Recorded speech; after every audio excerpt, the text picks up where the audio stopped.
we've all been taken by the courage and determination of the Ukrainian people. It is worth remembering that it's a place where there's a lot of corruption, and in fact, despite all of their natural wealth, that corruption presumably lies at the heart of the reality that the average Ukrainian has even lower income streams than the average Russian. Yes, absolutely. They're poorer than the Russian. Despite all of their natural resources, all of their natural advantages. They don't have points yeah, you're absolutely right. I think there's a big, not that people thought they would roll over, but they thought they would be analogous to, here in the United States, people thought they'd be analogous to the Crimeans or the Georgians or Ossetia. In other words, they would fight for a while, but given their corruption and given that they have some of the most lucrative assets in terms of farmland metals and fossil fuels in Europe, and given they haven't utilized them to the benefit of the people, and given they have interfered, I mean, we're talking about Alexander Vindman and the whistleblower were responsible for the impeachment of a president on the grounds that he somehow suspended aid for a while to Ukraine to investigate the Bidens, when subsequent news shows that he was the only president in history who demanded that Ukraine get offensive American-made weapons, and B, what he thought the Biden consortium was doing with Ukraine was underestimated. We know now from the investigations of John Durham and the laptop of Hunter Biden that corrupt government was interfering in the politics of the United States, going way back to 2012 when Joe Biden was vice president. So given all of that baggage, I don't think anybody thought, that Ukraine would capture the hearts and minds of Americans, and yet it has. And so it's a testament to the people.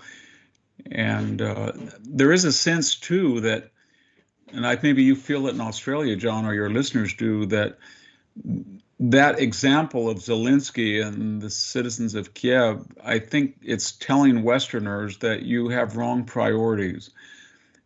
The world doesn't revolve around Jay-Z or the Super Bowl halftime show, or what Oprah says this, or what Bill Maher, a comedian at night, says. And you're a vacuous, superfluous culture in many ways. And there's only existential things that count: a secure border, united population, a readiness to defend your values and be unapologetic if they're better than the alternative. I mean, you don't have to be perfect to be good. And the Ukrainians, far poorer, far more disadvantaged in some sense than we are showing a level of courage. I think a lot of Western leaders and their elected officials are saying, I wonder if we would do that, given the postmodern status of our population and our popular culture. So I think that it's a wake-up call that maybe the woke, oh, you weren't born in 1776, you were born in 1609. Oh, you can't put up a statue of Lincoln. Oh, we got to tear down Jefferson. Oh, we got to rename Father Junipero Serra Boulevard or something. All of that is superfluous when it gets down to it. And Ukrainians are reminding us of that. There's an old iron law, I would have thought, that conviction will overcome self-doubt and self-loathing any time. And as you say, all of these massive attacks we're seeing on our history now look like attacks on history, but are actually attacks on our culture, leaving our young people thinking, well, why would you stand up for a dreadful, nightmarish culture like this? But to come to the Taiwanese for a moment, they're different, of course, to the Ukrainians. It's a highly successful democracy, very prosperous place, population roughly the same as Australia, a wealthy country, as I mentioned. Would they inspire us with their willingness to stand up for their citizenship? We'll come to citizenship in a moment. Yeah, I think they do. I think what's happening to the West is that it's very ironic, is that the established West, the Anglo-speaking West, the former British Commonwealth and the United States, and then the countries that make up NATO and the EU, with the westernized democracies in Taiwan and South Korea and Japan. The heart of the West, if you look at all of those Western countries, the heart of it was traditionally in Washington, London, and Paris. And yet at the core of the West, there's the greatest degree of agnosticism, timidity, uncertainty. And I know that you suffer from those same symptomology, but you're still a frontier country. You're right near China. You have no margin of error. You're very rich, one of the richest continents or nations in the world naturally, but you don't have a large population. And that makes you a target by China.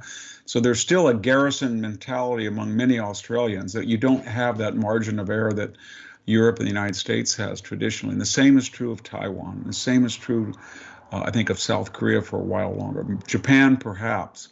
But I think Americans in